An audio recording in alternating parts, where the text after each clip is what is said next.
Welcome to the Simple Sophisticate podcast, where intelligent living is paired with signature style. I'm your host, Shannon Ables. And whether you're listening on your commute, exercising, working in the garden, or sitting down with a hot cup of tea or a cafe au lait, thank you for tuning in. Let's get started.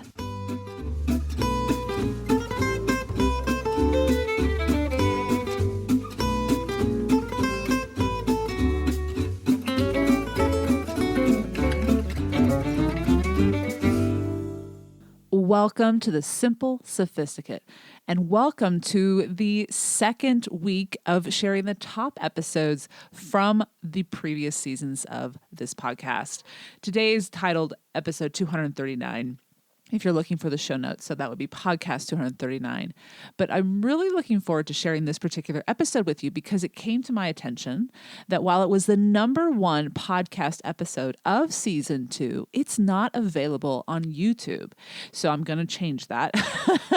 But I want to make sure that if you haven't listened to this, that you are aware of it, should you want to listen to it, because we're going to talk about the 38 invaluable lessons about attaining happiness. And the Petite Please is an awesome French film that I thoroughly enjoyed a handful of years ago and now want to go back and re-watch. So be sure to stay tuned for the end of this episode when I detail what that film is and share with you the trailer. But before I get to that, happy holidays, everyone. We are in the final few weeks of 2018, and I am so excited to head away to see my family in the country and enjoy a little quiet time, as I shared in my weekly newsletter just a few days ago about how I'm doing and how the last 3 months have been going. They have been going awesome. And now I'm emotionally exhausted. So I'm ready to rest up so that we can begin on January 1st, that Tuesday, with a brand new episode and an inspired way to dive into this new year. Now, I have promised to share a review of my new book, Living the Simply Luxurious Life, on each episode before we wrap up 2018, and I want to do just that. This particular review came from Goodreads from Anya, and she gave it 5 stars, and this is a detailed review, and I want to thank Anya for doing this because it takes time, and that means a lot. So thank you for the detailed review, and here it is. This book is like a Bible for women who want to become their best selves. Literally every single topic is discussed and how you can go about improving that part of your life and lifestyle to lead a simple but very happy and fulfilled life. I was really wishing I had a physical copy of it to underline and annotate. It combines minimalism, Marie Kondo's tidying up and decluttering with choosing quality over quantity in any aspect of your life. Hardly anybody will be able to completely transform themselves overnight, but see it more as a workbook to go over and over again. I liked the layout of the book a lot and the bold sentences to drive home the important points, even though some of them get discussed repeatedly. I usually hate it when authors repeat themselves, but in this case, it added to the value of the book because the more often you read it, the more you internalize the point. I also liked the author's personal choices and experiences sprinkled in between, which made for an interesting read. I won't ever buy myself a Coco Chanel suit, but as explained in the book, you'll find your own priorities. Although I really enjoyed it, and I'm thinking of getting a copy for myself to work through and get back to, I'll definitely check out the author's blog as well. So thank you very much, Anya, for this very specific review, and I do want to speak to the topics that I repeat in the initial few chapters of the book. This is something my editor and I actually wrestled with. And we counted how many times. There's a specific topics that I repeat. And one of them is the power of nature. And one of them has to do with the everyday rituals that bring us calm and peace and serenity. And I actually had another individual read the book before it went to publishing. And she mentioned this too. But as Anya stated, so too did my editor and my other reader. They said, as you begin to read through the book, you understand why Shannon has repeated these things, because they are the fundamental aspects of living well. And you come to understand more fully as you read forward the power of the importance of understanding these concepts. So it wasn't done thoughtlessly with regards to the repetition. It was done intentionally, and it was given a lot of contemplation. So if you are enjoying the book as well, I'm going to share one more review next Monday as we wrap up 2018 here on the podcast. And perhaps that review will be yours. And one last thing I'd like to share, more as a thank you than anything, is a comment that I received on Instagram Thursday night last week. And it came at a very serendipitous time. And I remember reading it, and it almost brought me to tears, only because the reader's words were far more beautiful than what she said my words were. And I just want to thank her. This comment was shared on a post I posted Wednesday of this past week, when I was out in the snow with my dogs on Instagram. And this is Carly. Her handle is WampaGirl21. And she shared, "Your prose reminds me of M.F.K. Fisher and Tamar Adler. You paint a lovely, cozy tapestry with the words you write. Your blog, podcast, and Instagram post are a welcome respite from a harsh and impolite world. Thank you for doing what you do." Thank you, Carly, for sharing that. I don't know if you know how much that comment meant, but it was tremendously helpful in a very exhausting day last week. And I am so thankful for readers and listeners who not only share those kind of words with me, but that is what the community of A Simply Luxurious Life is really all about, is fostering that kindness, but sincerity, honesty, and comfort. And I just want to say thank you to you and everyone who takes the time to share what they love and share their journey as well, because we're all going along on our own, but we certainly can support each other along the way. So thank you for that, Carly. And now to today's topic, because it's going to be a fun one. I think you'll enjoy it, and it's a long list, but it is a list that was inspired by a book I read, and I could not help but write this podcast. Here we go. Let's get into the 38 invaluable lessons about attaining happiness. Well, welcome to the 131st episode of the Simple Sophisticate. I'm so happy you can join me today. We have a lot to talk about. Now, you may be used to lists here on this podcast, but I've got a doozy of a list for you today. So sit back, get comfortable, or get walking or jogging or hopping into your plane or your seat in the car. Get situated, get comfortable, and hopefully you'll find, if not just one piece of inspiration, multitudes of inspiration as we look to the end of 2016 and really look to 2017 as an opportunity for a rebirth, a new opportunity to be a better version of ourselves. The inspiration came from a book I just happened to come across in the bookstore, was not even looking for. And as soon as I saw it, I said, definitely have to read this book. Did so in one afternoon, and here is the episode that came out of that reading. But before I get to today's topic, I want to give you a hint as to what today's Petite Please is. Last week on episode 130, I shared a French film with you, a playful romantic comedy called Blind Date. Well, this week I have an even more delightful French film for you. So 2 weeks back to back, if you're a Francophile, if you're trying to improve your French, or you just want to sit back and watch a lighthearted comedy set in Paris nonetheless, I have a film that you're going to love. So stay tuned at the end of today's episode, and I'll share all of it with you and even share a glimpse of the trailer with you as well. But now back to the topic. Today's episode is titled Invaluable Lessons About Attaining Happiness. In fact, I'm going to share 38 lessons for attaining happiness. And it all was inspired from a book by the British philosopher Bertrand Russell. And the book is titled The Conquest of Happiness.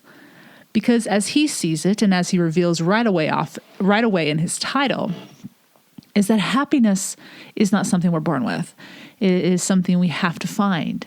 It is a journey. It is something we have to understand what it is when we come across it. So we're going to break that down today as he has shared with us and hopefully cause one or two aha moments. I know when I read this book, I had more than a few. I felt like this book was way overdue for me having read it, but also I know I was finally ready to read it. And maybe that's why I didn't get the opportunity to read it until now. So I want to start off with a very simple quote by Joan Baez. She simply states, As long as one keeps searching, the answers come. And in that vein of, I would have loved to have this information earlier, but I have a feeling I probably wasn't ready to receive it. This quote spoke to me. I just kept searching, as we all are, I believe. And when we know what we're looking for, we're more apt to find it and to really hone in on it and figure out how to integrate it into our lives. So let's get into this. Life in many ways feels as though it is a treasure hunt. However, I have some good news. If my experience is any evidence, Joan Baez's quote that I've just shared rings entirely true. Case in point, my stumbling across British philosopher Bertrand Russell's the book, The Conquest of Happiness. I happened to have been perusing my local bookstore, stopping in to pick up another book that I had ordered when I came across the simple, bright yellow cover of The Conquest of Happiness.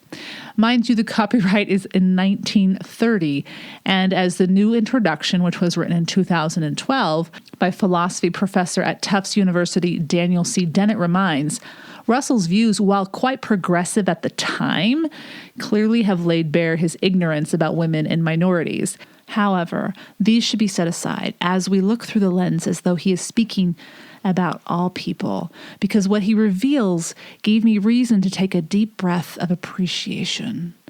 And I'll explain what that means as we keep going through this episode. As Russell reminds straight away with his title, happiness is something we must cultivate. It is not something that we are born with. Now, this is not to say that we are born unhappy. That's not what I'm getting at, but we're really not conditioned yet. Some of us may be more apt to see the glass as half full based on certain genetics, but it's really more nurture than nature that's going to determine how we find happiness or if we find a more content life or not. However, we are born, each of us, into a culture and a world we did not choose. We must come to understand our place in it, understand the capabilities that are innately ours, and how to offer them to the world, all the while protecting ourselves and our vulnerable heart. Russell offers wise words about what we can and cannot do, what is true and what we should let go of as once assumed as true along the path to attaining happiness and identifying what we think is causing our unhappiness. I have gone through and found 38 points that he shares that throughout welcoming as either habits, practices, approaches, or shifts in our thoughts and beliefs can usher in a true happiness we may have never thought obtainable. So I'm really just, I wouldn't say summarizing, but I'm just really breaking down the ones that caught my attention, and there are far more than 38. I highly recommend you picking this book up, and if you're anything like me, you'll probably annotate it and mark it up quite extensively. But let's get started with this list of 38 ways to attain happiness. First, determine what you most desire. It's that simple. Really be honest with yourself. Take some time. We talk about this a lot on this blog and podcast. Get to know yourself. What is it that you truly seek? Then let's get into the list. So technically I have 39 for you. So this is number one. Once you've determined what you desire, number one, diminish your preoccupation with yourself. This was huge, and it begins with this idea of thinking that something must be wrong with us or that we constantly have to be fixing because we're not perfect yet. Let go of that. Stop meditating on your perceived sins and shortcomings. And I'll explain what you then should shift it to. So number one is to diminish your preoccupation with yourself. Number two, this is what you should shift it to. Focus primarily on external objects. I'm not talking about those shiny car in the house. Listen, this is what he states. Focus on the state of the world, attainment of knowledge in a variety of avenues, and individuals for whom you feel affection. So you're looking outside of yourself, trying to understand, trying to see the world that you really live in, not the world that maybe you have been blinded to. Maybe you've isolated yourself. Maybe you're scared of going out in the world. He's saying, no, you got to go out there. You got to see the world, try to make sense of it, And also learn how to have those connections with those that you love, showing them that you love them, not being afraid of showing them that you love them. So that's number 2. Number 3, practice moderation. The quote that danced around in my mind immediately that we always hear is moderation in all things, even moderation. But in this case, moderation, practice it in all areas of your life. It's not about splurging constantly. It's not about squandering or being restrictive constantly. So while, yes, there's a time to be frugal, there's also a time to invest, and knowing moderation in the things that you love doing and what you love eating, your pleasures, moderation. Number 4, aspire to be interested in a variety of things. The more opportunities for happiness you have, so the more interest, in other words, that you truly enjoy, the less you are at the mercy of fate. Since if you lose one of those interests or something happens to maybe a loved one you enjoy having time with, maybe they move, maybe they pass away, maybe your relationship just changes, something shifts and you're no longer in the same spot. As long as you have a lot of interests that you sincerely love, you will have something to fall back on, and you won't feel as though as huge of a gap is in your life when that happens. You'll have more of a net. So number 4 is aspire to be interested in a variety of things.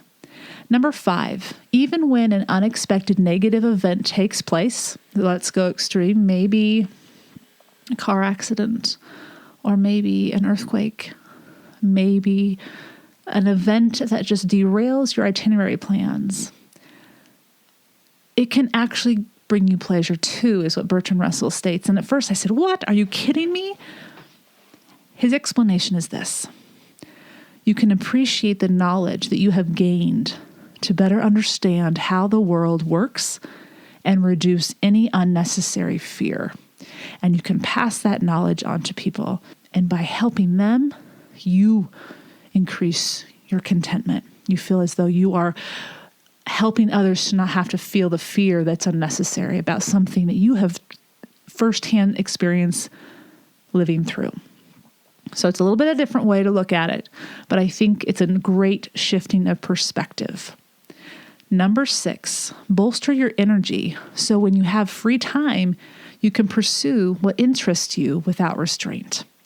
One of the things he talks about is that part of the reason happiness tends to be hard to attain is because we don't feel liberated or free to do what truly comes natural to us that really makes us happy. In other words, we have to go to work. The boss tells us we have to do these things. We have to be there a certain time of day for so many hours. No matter what's going on in our lives, no matter how much energy we have to be there.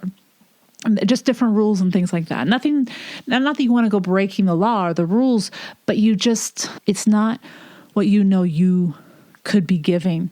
Maybe you have another passion. It's just not making any money right now, but it's really what you want to be doing. And so when we are more constricted and less liberated, we have then less energy to dedicate to what we truly do love when we finally have that time off or that evening when we get home from work. And so what he states is that being smart with the time when we're not doing what we love, be smart with it. Make sure you're getting enough sleep. Make sure you're eating well. Make sure you're taking care of your health so that when you do get that free time to do whatever you want, you have the energy to do it, to pursue it, and get lost in it and lose all track of time. Number 7, vow to have a zest for life. In other words, have an incessant curiosity. I couldn't agree with him more, simply stated. Number 8, understand this truth. Affection is given to those who least demand it. The more content you are in the life you have created for yourself, with regards to the things that you can control, meaning the interests that you pursue, the curiosities you've pursued, and the hobbies that you are interested in. You're not searching outside of yourself for others or other worlds or cities or towns to entertain you. You already know how to entertain yourself, and you find great joy and contentment in that. And so you're not asking for others to give of their time and energy to you because you know how to entertain yourself. And so therefore, affection is given freely. You are secure in who you are. You're content in your life, and that is attractive for friends, for partners, for family members. People want to be around those who love their life because they want to figure out how to love their life too. So number 8 is understand this truth. Affection is given to those who least demand it.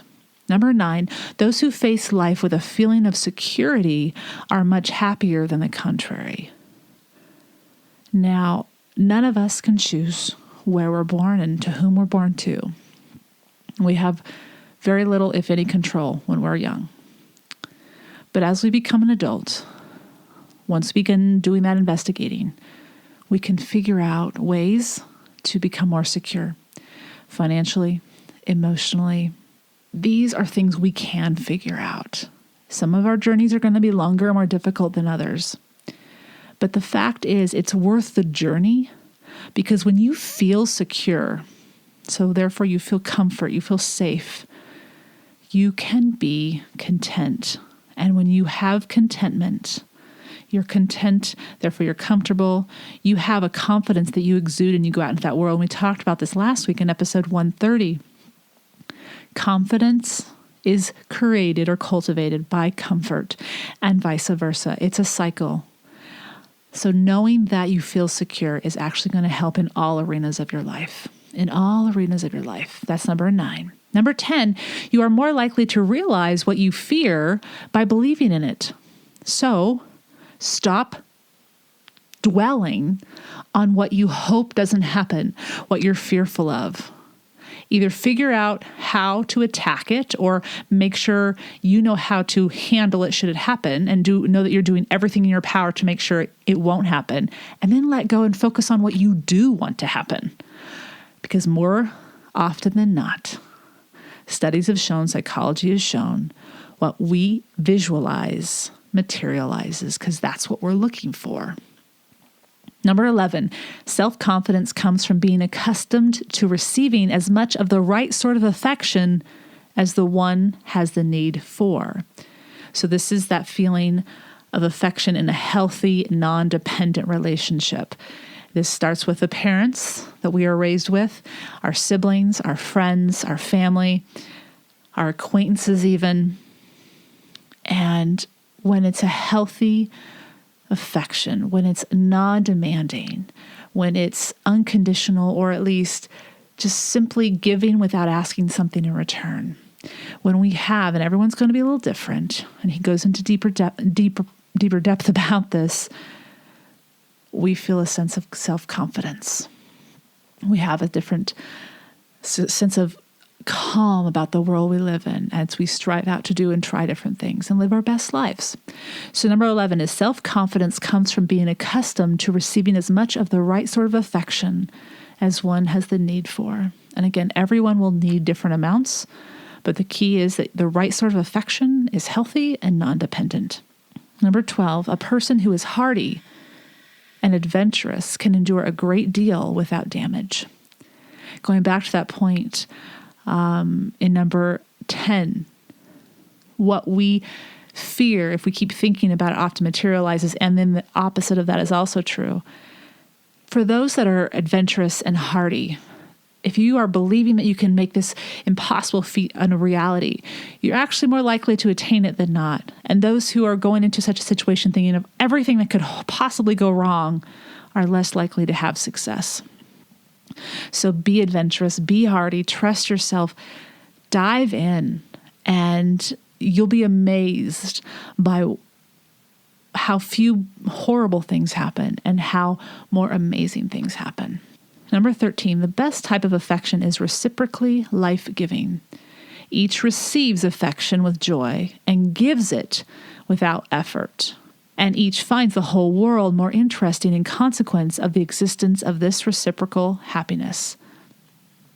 We all want to be in a relationship where the person we're with doesn't feel obligated to give love back. We want them to want to give the love, the affection. And that is the reciprocal life-giving force that begins to happen.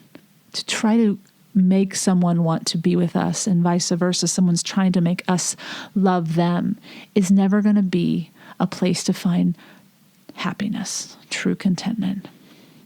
And this is hard because sometimes we can't figure out why someone wouldn't, but there are a lot of people in this world and not everyone is going to mesh with us, and that's okay. That is absolutely okay. The key thing is there are a lot of people in this world. Wish them well and move on. Number 14, affection in the sense of genuine reciprocal interest of two persons in each other, not solely as means to each other's good, but rather as a combination having a common goal, is one of the most important elements of real happiness.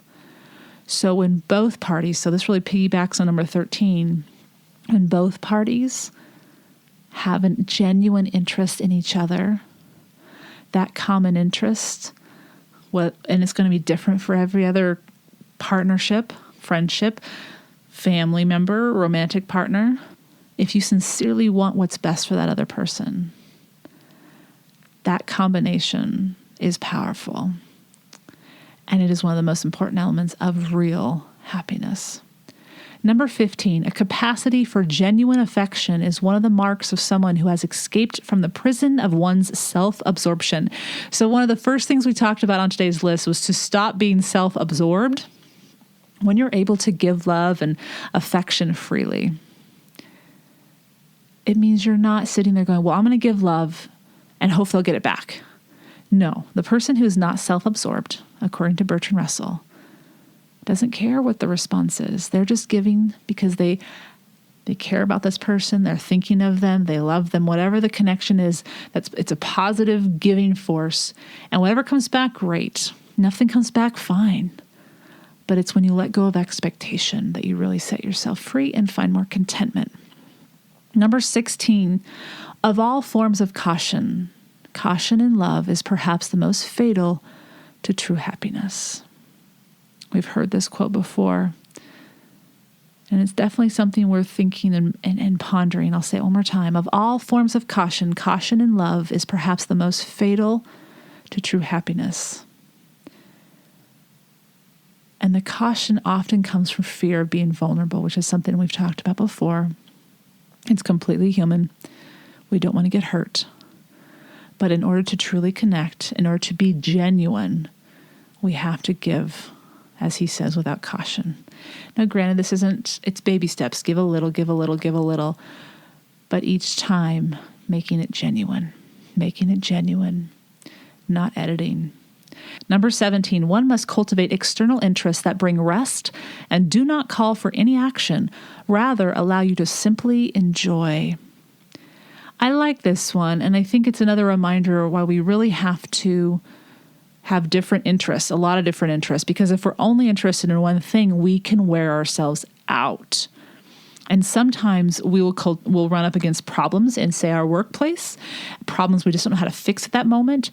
And what Russell reminds is that when we get our mind off of what we're trying to fix, we shut the door on that problem temporarily, and we go to another interest. Maybe it's spending time with our family. Maybe it's spending time with our dogs. Maybe it's traveling and exploring another hobby. When we free our mind of what seems unsolvable at the moment, we're letting it rest. We're letting it step away from that, take a breath, and really just get lost in something we enjoy. And often, that's when you'll wake up in the middle of the night with a great idea.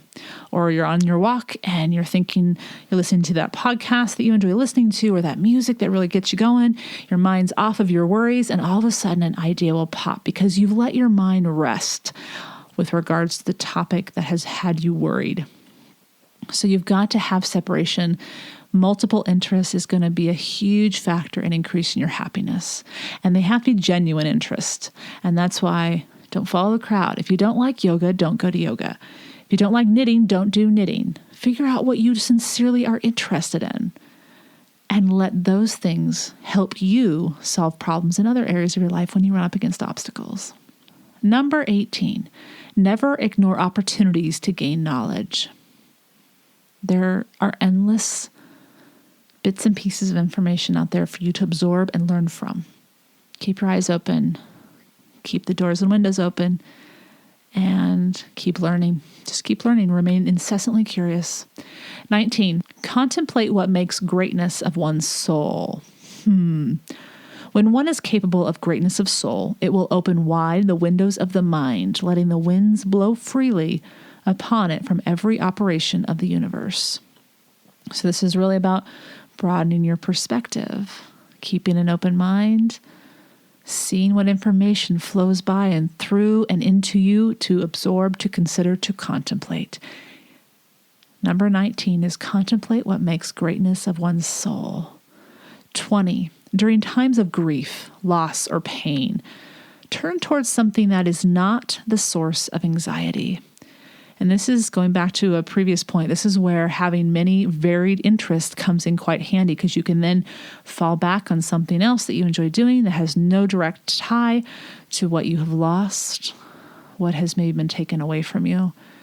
And you can shift your mind and not dwell on it as much. Yes, you need to go through the stages of grief, depending on what it is that was, didn't work out. But then get busy doing something that's not tied to it at all, to let your mind sort itself out. Give it its time to process everything. 21, one cultivates happiness and therefore must find ways of coping with the multitudinous causes of unhappiness. By choosing to unearth the answers, happiness expands. So as much as we try to figure out what makes us happy, so what we desire, what we love and truly are interested in, the same token goes, as soon as we know what we love, we all start figuring out, nope, not something I'm interested in. And when we unearth those answers, they're almost as powerful, because we can immediately know what path not to go down, just as we know which path we do want to go down. So it's a two-way street, and it helps, both of them help us out in the long run. So 21 is one cultivates happiness and therefore finds many ways of coping with the multitudinous ways or causes of unhappiness. Number 22, happiness is an achievement, not a gift. No one else but you can figure out how to make yourself happy. No one else but you. You may love giving affection to your partner, to your nieces and nephews, to your friends, to your family. That brings you joy. But that's the thing. You have found relationships that are healthy, that lift you up. It's something you have figured out. But it's because you are giving that's making you happy. And as we said, the more interests you have, even when one of those falls apart, you're going to be okay, because you've cultivated through the knowledge of yourself things that make you happy, ways of living that make you content. And it is not something that you are given on the first day you arrive into this world. It's never something someone can give to you. You give it to yourself. So number 22, happiness is an achievement, not a gift. Number 23, do your best. And in parentheses next to best, I want you to think about effort. So you're giving your best effort. And then, this is such a relief to hear this when I read this, then leave it up to fate. In other words, resign. Doesn't mean walk away, but you let it go. It means you're letting it go. I've done my best. This is all I can do. Stop worrying about the outcome, because guess what? Even if you don't get the exact outcome you want, you've learned and progressed already and made progress for the project or learning opportunities for others about a particular thing. And you can't change how other people respond to it. You can't change whether or not it's going to get the award. You can't change whether or not the publisher is going to say yes. But you can have all that knowledge and experience in your hat that you've earned figuring out as you gave your best effort. So do your best and then leave it up to fate. So give it your all and then let it go. They'll bring you so much more peace of mind. There's nothing else you can do once you know you've given it your all. 24, having an unconquerable hope means it must be large and impersonable. In other words, have hopes for humanity and being okay with the progress you made, no matter how small, even if the goal wasn't reached yet. As long as you're aiming for something to help improve or better the world or the life you live for those you live with, as long as you know you gave it your all, you've made progress. Even if it doesn't hit the target yet, you've made progress. And that's what allows you to let go. And that's the unconquerable hope. Unconquerable hope can't be dashed because you know you gave it your all. And that's all you can do. 25, let go of worry, fret, and irritation as they serve absolutely no purpose. Let it go.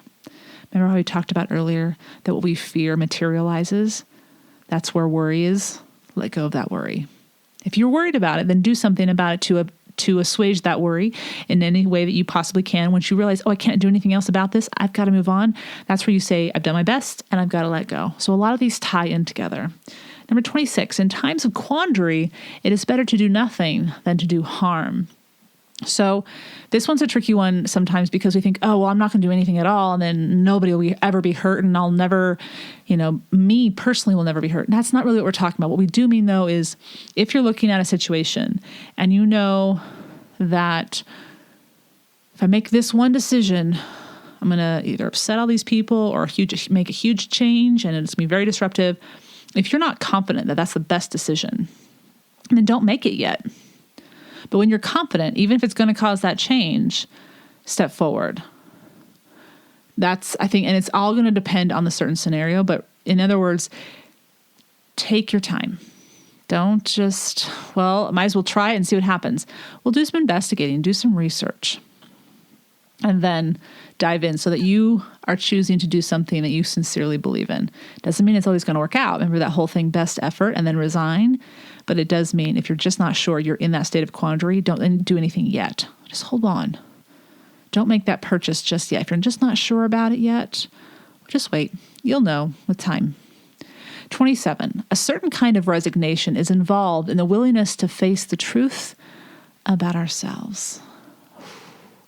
As we get to know ourselves, as much as initially we didn't want to accept certain things, it could be just starting very simply about our physicality.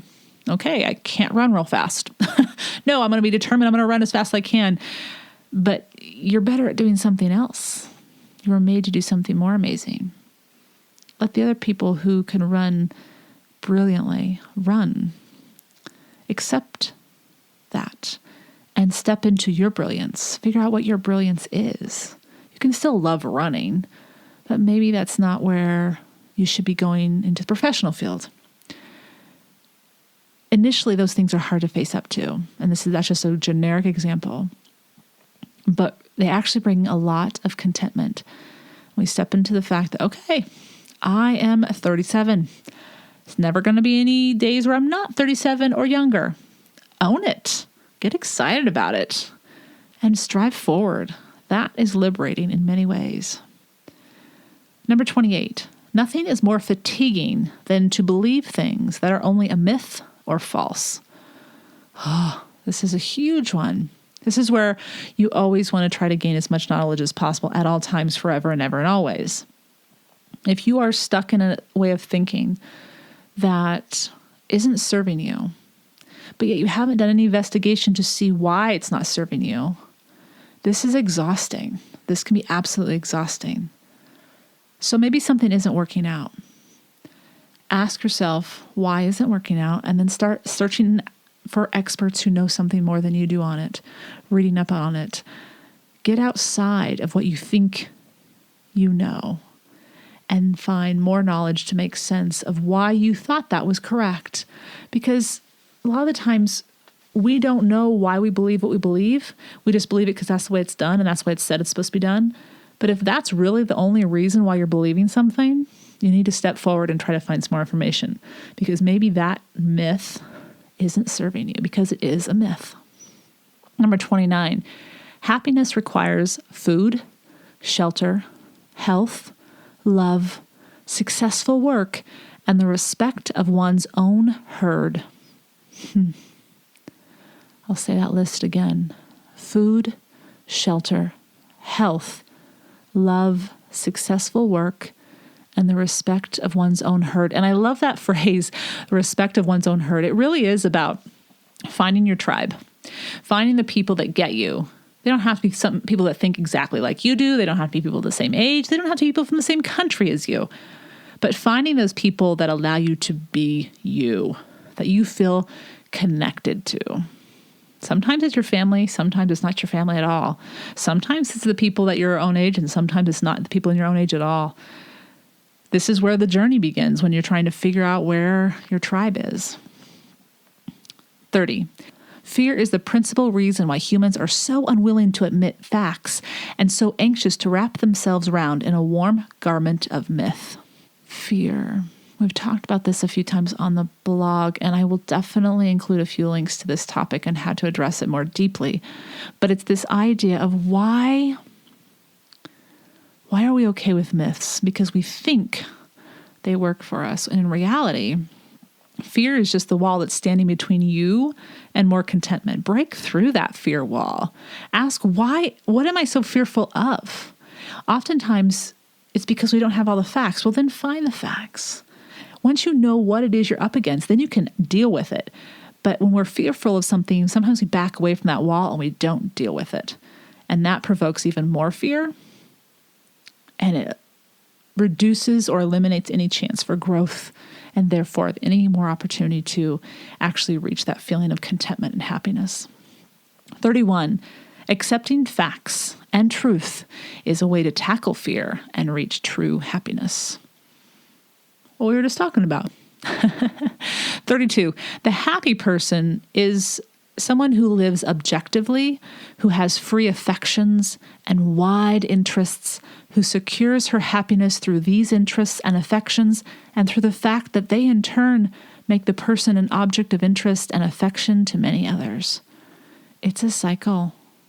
One begets the other, and then your contentment grows more and more and more. So give love freely. Don't expect necessarily anything in return. Expand your interests. Continually be searching for what really piques your curiosity. And you'll find happiness there. And that will draw like-minded people, those people in your tribe that you've been looking for, to you and you to them. Number 33, the person who demands affection is not the person upon whom it is bestowed. We mentioned this briefly earlier in the list. But if you are forcing someone, demanding someone, saying, I'm going to do this for you, but you have to do this for me, you're never going to get to that feeling of contentment, happiness in your life, and you're definitely not going to bring happiness and affection to their life. That's not going to make them feel good, and they're usually probably, if they're smart and secure, they're going to back away and leave you alone. It's not a healthy way to live, but it's a way to try to control others. And the weaker person will say, okay, fine, I'll do it. But the stronger person says, no, you need to fix something within you because I can't be that fix.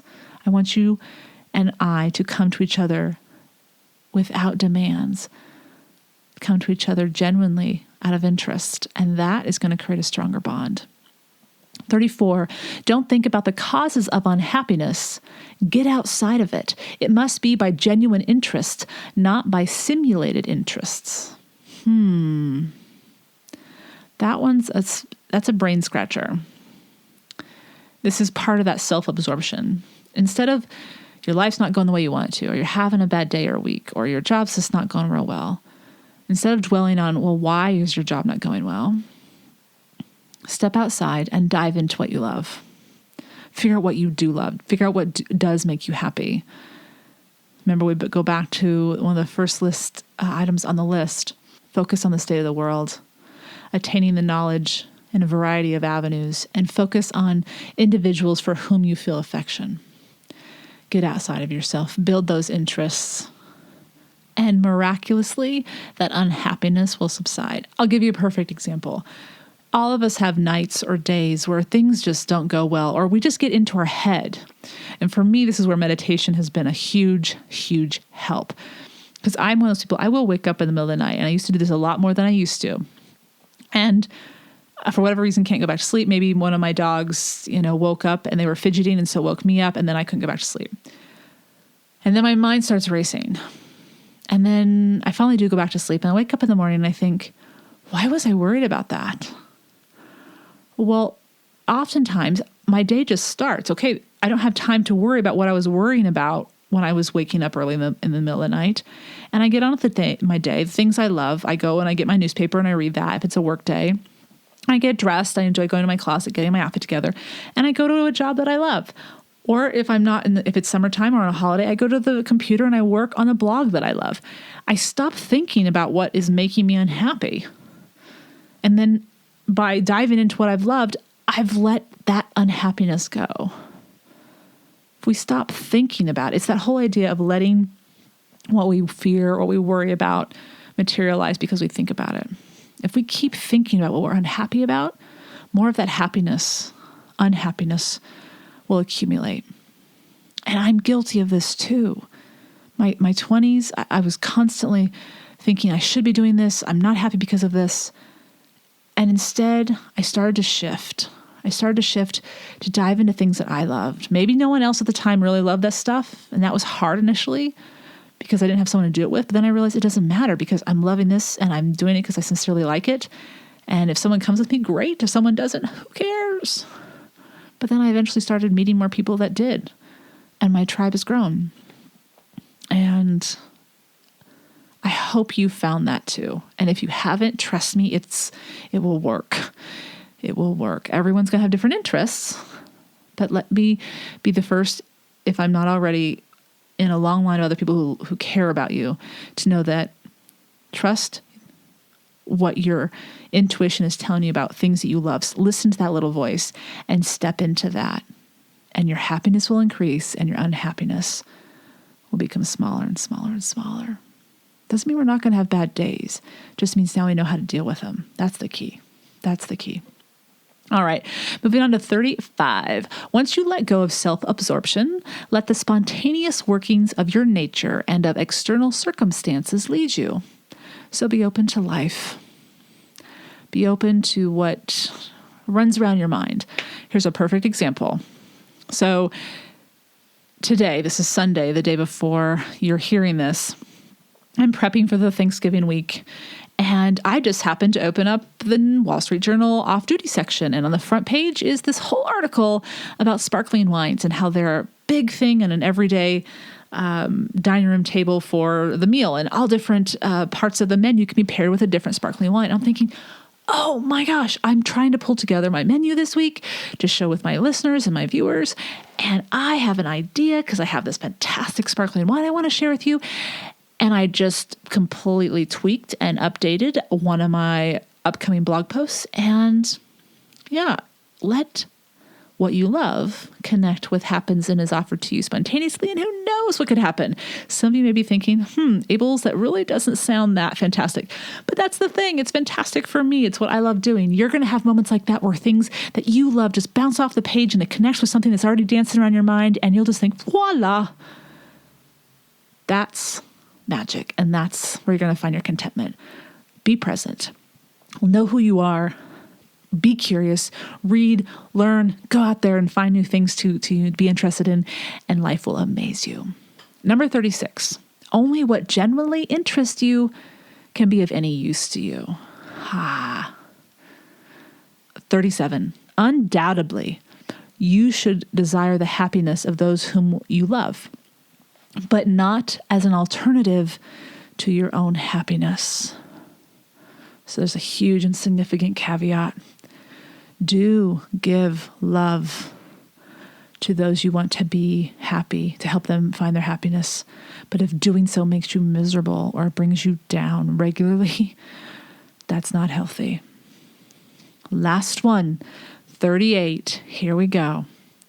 A happy person feels a citizen of the universe, enjoying freely the spectacle it offers and the joys it affords, untroubled by the thought of death because they feel themselves not really separate from those who will come after them.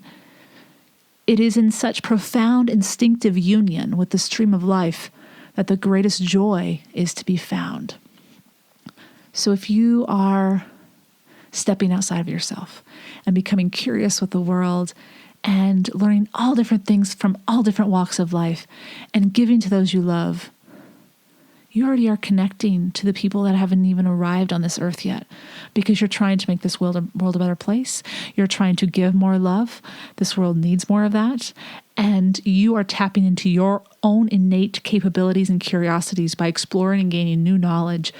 And thus, your contentment is going to beget more contentment in others because they're going to want to be around you and figure out how to do it, or they're going to seek you out. Whatever it is, it's a beautiful cycle to be a part of. And I have reread this list many times just to try to absorb everything that Bertrand Russell has said in his book, The Conquest of Happiness. And I'm going to continue to look through it because there are so many different gems in here to contemplate. And it will be applicable to each of our lives a little differently based on where we are and what we've already know and what we need to know that we haven't figured out yet. But I think there's something very profound in knowing what we have control over and what we don't. Knowing that so many of our life choices are either going to make us happy or unhappy, and we really need to take responsibility for that. And we need to stop assuming that so much outside of ourselves that we do have control over, but we forget or we just let go and we let other people decide for us, that we can blame other people for unhappiness. We can't. We have so much more control than we realize by choosing those interests, by being smart about the relationships we start building reciprocal relationships, and understanding that it's not always going to work out that way, and to walk away, and that's okay. That's okay. But your genuine, authentic self is what this world needs. And that's not easy always to give, but it will get easier with a little bit of practice every single day. I'm working on it too.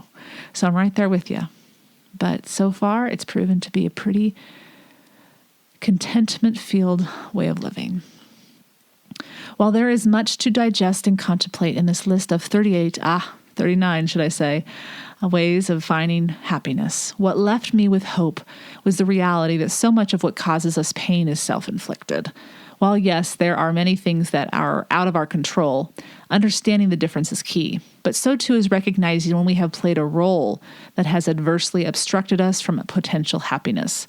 Simply put, we need to get out of our own way, and this list will help us all do just that. I hope you've enjoyed today's topic.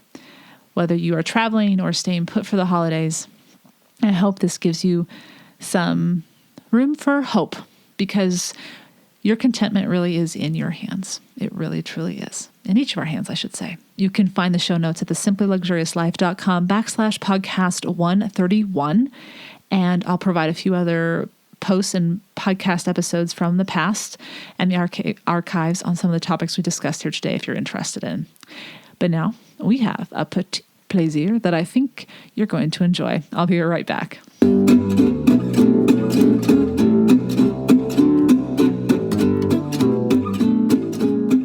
All right, this week's Petite Please is a Francophile film, so a French film, called Paris, Manhattan. And it was released in 2012, and it stars Alice Taglioni and Patrick Bruel. Patrick Bruel also appeared in one of my previous movies that I recommended on this podcast. He is a delightful male protagonist or co-star, and Alice Taglioni is the first film I've seen her in, but she is an absolute delight. I think you're going to love this film. It is completely set in Paris. It's a 30-ish woman, Alice, her character, who is a pharmacist in Paris, a family-owned business. And Woody Allen's film Manhattan is of great inspiration to her, and which defines her quirky character. And she is nonetheless a woman who thinks for herself. And she isn't afraid to share her mind, but at the same time, she is definitely someone who is looking for love. And it's just lovely. It's simple. Well, let you listen to the trailer, and maybe that will pique your interest. Here you go.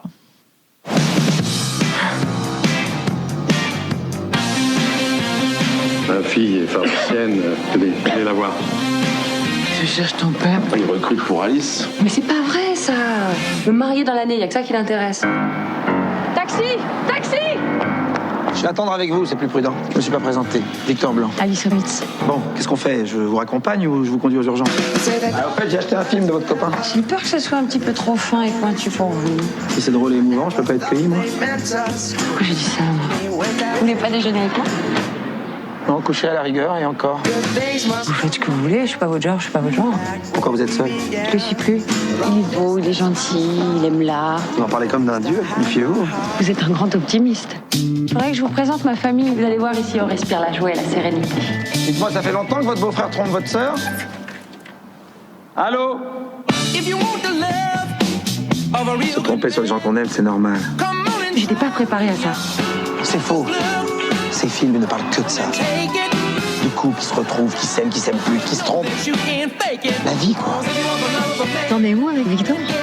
Avec Victor? N'importe quoi. Vous sentez bon? C'est votre maximum. Et vous, elle est où, votre folie? C'est vrai, je sais rien de vous. À part que ça devait être une belle salope, celle qui vous a rendu comme ça. Vous chantez bien? C'est votre maximum?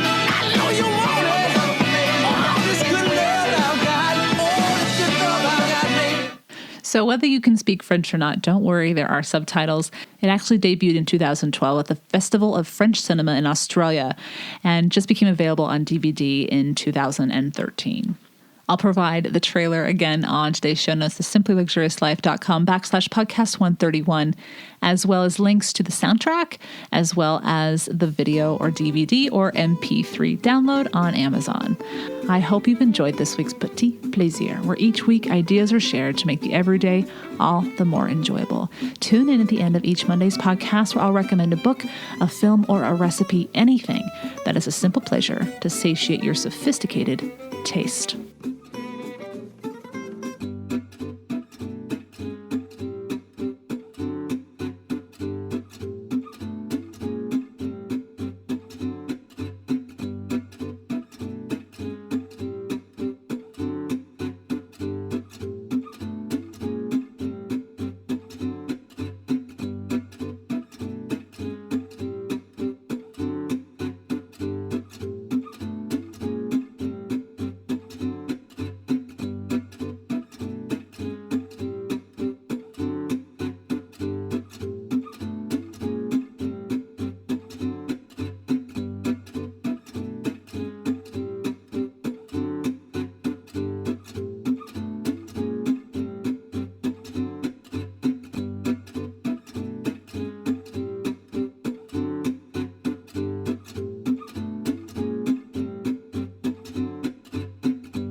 Thank you for tuning in to the Simple Sophisticate podcast, where intelligent living is paired with signature style. For more ideas and inspiration throughout the week, visit the blog, thesimplyluxuriouslife.com, or pick up my new book, Living the Simply Luxurious Life, Making Your Everydays Extraordinary and Discovering Your Best Self. You can also pick up my first book, Choosing the Simply Luxurious Life, A Modern Woman's Guide, which is available now in paperback, ebook, and audio versions on Amazon, Audible, and iTunes, or wherever books are sold. To stay caught up on the most recent episodes of the podcast, blog posts, my new cooking show, and receive exclusive news as well as an extra dose of inspiration to jumpstart your weekend, subscribe to the Simply Luxurious Life's weekly newsletter, which arrives in your inbox each Friday to enjoy with a hot cup of tea or a morning cup of coffee. Until next Monday, I'm your host, Shannon Ables. Bonne journée!